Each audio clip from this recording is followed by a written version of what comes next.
มาเด้อมาเด้อเป็ดน้ำเพิ่งแซ่บๆแล้วกินเทอร์กี้เขากินดักเป็ดน้ำเพิ่งเนาะมาแล้วแซ่บโซแซ่บมาเด้อแซ่บมาเด้อแซ่บพี่น้องต้องปกไว้เด้อนี่บอลแซ่บมันทาง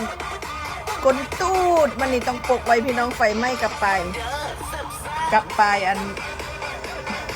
ปีกเด้อต้องปกไว้พี่น้องแซ่บๆนำกันพี่น้องเฮงๆรวยๆกินสุขภาพพลานามัยเข้มแข็งแรงเด้อกดติดตามให้สองอันแซ่บแด้แซ่บพี่น้องเฮงๆรวยๆเฮงๆรวยแซ่บบ่หน่อยจากหน่อยมันสุกแล้วเด้อล้างเรียบร้อยต้มเบก4 ชั่วโมงแล้วพี่น้อง200 ชั่วโมง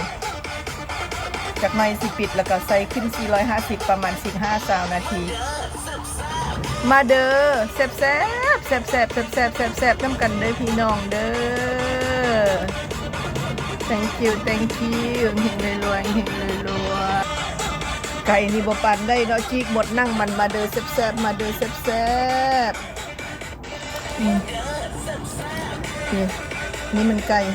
เขาบ่กินเทอร์กี้เขากินไก่เนาะมาเด้อแซ่บมาเด้อแซ่บน้ำกันเด้อปกก้นมันไว้เด้อปกก้นมันไว้จุดไก่ปกไว้บ่ซันไฟไหม้นี่น่าแซ่บอยู่แต่บ่ได้ใส่ซีเคเมนถ้าบ่ใส่ซีเคเมนเขาเฮ็ดแบบนึ่งไฟอ่อนๆพี่น้องแซ่บๆนำกัน Happy holidays everybody